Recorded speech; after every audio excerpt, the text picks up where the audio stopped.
अपनी खुली आंखों से सिद्धियों का प्रत्यक्ष चमत्कार देखिए, पहले इस वीडियो में और फिर अपने बालोद शहर में। एक और रहस्य की बात, आपके साथ जब ये मुकदमा हुआ जी तब या तो आप किसी फौजी के मकान में रहने लगी, मिलिट्री वाले के मकान में जिसके पास गन हो, दरवान हो, पुलिस वाला हो, ऐसे व्यक्ति के मकान में आप रहने लगी, या ऐसे व्यक्ति का आना जाना आपके घर में होने लगा, या आप लोग उनके यहाँ जाने आने लगे कहीं ना कहीं, या फौजी परिवार में शादी हो गई, या उस परिवार में कोई फौजी हुआ, या उसी समय आपके परिवार में कोई फौजी बन गया या पुलिस वाला बन गया, क्या बात है बताएं। जी, ये जो मेरे पति थे उनके बुआ के हस्बैंड वो पुलिस में बड़ी पोस्ट में हैं और उनके यहाँ मेरा आना जाना था, भोपाल में रहते हैं वो। क्या बात है। तो ये आपकी कुंडली बताती है, इसलिए आपका ये विवाद। नेहा सूद, बिलासपुर। प्रणाम पंडित जी। भगवान सुखी रखे। नेहा जी जन्म तारीख बताइए। है 6 अक्टूबर 1993। आपकी कुंडली को जांचते हैं। आपकी कुंडली अगर सही है तो मकान के दरवाजे के आसपास एक तिराहा या चौराहा, स्क्वायर बनता है या टी बनता है, तिराहा चौराहा है। जी सही बात है जी। आपकी कुंडली अगर सही है तो क्या संतान की चिंता आपको लगी रहती है? पंडित जी शादी हुई थी पर अभी संतान नहीं हुई है। बात सही है, ठीक है। कुंडली के अनुसार आपका समय 2011 से 14 के बीच बहुत खराब समय था। उस समय मैं पढ़ाई कर रही थी। उस समय रिजल्ट कैसा आ रहा था परीक्षा मेहनत के अनुसार? मेहनत बहुत लगती थी, जितना मेहनत थी उतना निष्कर्ष नहीं निकलता था। उसी को असफलता कहते। एक विद्यार्थी के लिए यही हो सकता है और कुछ नहीं। पिछले 2 साल से जी अपनी जिंदगी को व्यवस्थित करने के लिए जी आप युद्ध स्तर पर संघर्ष कर रही हैं। सही है कि गलत? जी जी सही बात है। मगर अभी कोई ठोस सफलता नहीं। जी शादी हुई आपकी, जी। लेकिन दाम्पत्य जीवन कैसा है? महाराज जी उसी के बारे में ही पूछना है। दाम्पत्य जीवन शादी के बाद बिल्कुल सही नहीं रहा। शादी हुई थी 6 जुलाई में 2021 को, पर 2 साल तक बस जीवन घसीटता रहा जैसे भी रिश्ते को बचाने के लिए। उसके बाद अभी केस चल रहा है, तो बस ये केस कब तक समाप्त होगा और आगे जीवन कैसा रहेगा उसी के बारे में ही पूछना था। देखो बेटा, वर्तमान जो समय है वो आपका लगभग 5-6 महीने ठीक नहीं है। जी 5-6 महीने के बाद स्थिति आपकी सुधरेगी। अभी स्थिति खराब है, ठीक है। तो इसमें क्या केस मुकदमा चल गया?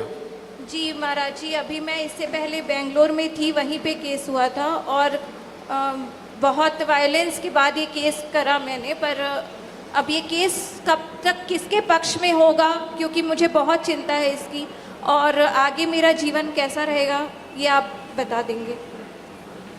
केस तो आपके पक्ष में होगा। जी आपका कोई भी दुश्मन बन जाए, आपका कोई भी दुश्मन बन जाए, जीतोगी आप ही। याद करो, आज तक जितने लोगों ने आपसे शत्रुता की है सब बर्बाद हो गए। ख्याल करो। जी सही है जी तो आपकी कुंडली में शत्रु हंता योग है। अब शत्रु की जगह चाहे पति खड़ा हो जाए, चाहे पड़ोसी खड़ा हो जाए, जो शत्रु बनेगा वो मिट जाए। ये आपकी कुंडली बताती। एक और रहस्य की बात, आपके साथ जब ये मुकदमा हुआ जी तब या तो आप किसी फौजी के मकान में रहने लगी, मिलिट्री वाले के मकान में जिसके पास गन हो, दरवान हो, पुलिस वाला हो, ऐसे व्यक्ति के मकान में आप रहने लगी, या ऐसे व्यक्ति का आना जाना आपके घर में होने लगा, या आप लोग उनके यहाँ जाने आने लगे कहीं ना कहीं, या फौजी परिवार में शादी हो गई, या उस परिवार में कोई फौजी हुआ, या उसी समय आपके परिवार में कोई फौजी बन गया या पुलिस वाला बन गया, क्या बात है बताएं।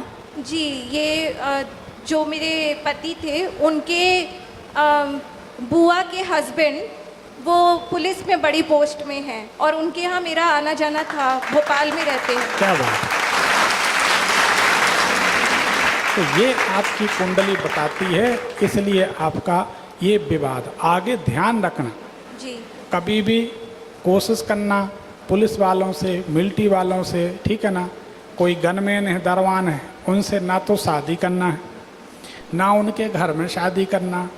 अगर आप मैं गारंटी लेता हूँ, अगर आपके दादाजी फौज में होते तो दादाजी की आप पोती हुई, जी तो आप दादाजी की पोती जब जन्म लेती, उसी दिन से आप लगभग 8-9 दिन बाद आप बीमार हो जाती, फिर पूरी जिंदगी बीमार रहती। बीमारी पता नहीं चलती। कई लोगों ने देखा होगा कि बीमारी का पता नहीं चलता, लेकिन हमेशा बीमार रहते हैं, दवाइयाँ लगी रहती हैं, उपचार नहीं होता। ऐसा बहुत लोगों ने अनुभव किया होगा। रिपोर्ट नॉर्मल आती है, बीमार है। ये वही कुंडली का दोष है। तो आपको सदैव फौजी, पुलिस वाले, इनसे नमस्कार करके ही रहना है, दूर रहना। ये आपके साथ फिर मुकदमा हो जाएगा, फिर मुकदमा हो जाएगा, ठीक है। इसका ख्याल रखना। मुकदमा आप जीतेंगी, आप चिंता ना करें। जी और कोई सवाल? जी, ये कब तक समाप्त होगा केस? अभी टाइम जल्दी नहीं होगा। कम से कम आप इसको 6 महीने तो मान लो, जी।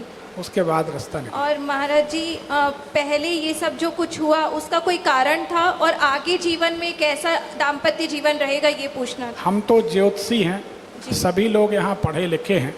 आप सभी मानते हैं कि कार्य और कारण के सिद्धांत पर तो पूरी सृष्टि टिकी हुई है, हम और आप नहीं। कार्य और कारण का सिद्धांत तो सभी पढ़े लिखे लोग जानते हैं, विज्ञान मानता है। तो बिना कारण के तो कोई काम होता नहीं। एक झोली में फूल भरे हैं, एक झोली में कांटे, कोई कारण होगा। बिना कारण कुछ नहीं होता। कोई ना कोई दोष तो है। अब वो दोष क्या है? पिछले जन्म में गंगा किनारे तुम्हारा जन्म था। अब वो फिर बड़ी कहानी निकल आएगी पिछले जन्म की। पता नहीं लोग मानते हैं कि नहीं मानते। जो नहीं मानते वह कर्म विपाक सिद्धांत को पढ़ें। कर्म विपाक सिद्धांत, कर्म विपाक संहिता को पढ़ें तो पता चलेगा कि पिछले जन्मों के कर्म का क्या फल भुगतना पड़ता है। तो वो पिछले जन्मों का कर्म का फल था, ठीक हो जाएगा। दोबारा जब शादी करें जी तो आप एक बार जरूर हमसे मिलें, फिर शादी करें, जिसमें दोबारा फिर वहीं खड़े ना हो जाएं जहां से चले। जी पहले इस मामले को निपट जाने दें। आपको संतोषजनक लगे तो फिर आप मिल लेना। हमारी बात गलत लगे, संतोष ना लगे तो राधे राधे, एक पर्ची निकाल दें, ठीक। प्रणाम महाराज जी, भगवान धन्यवाद शुक्र। बहुत बहुत।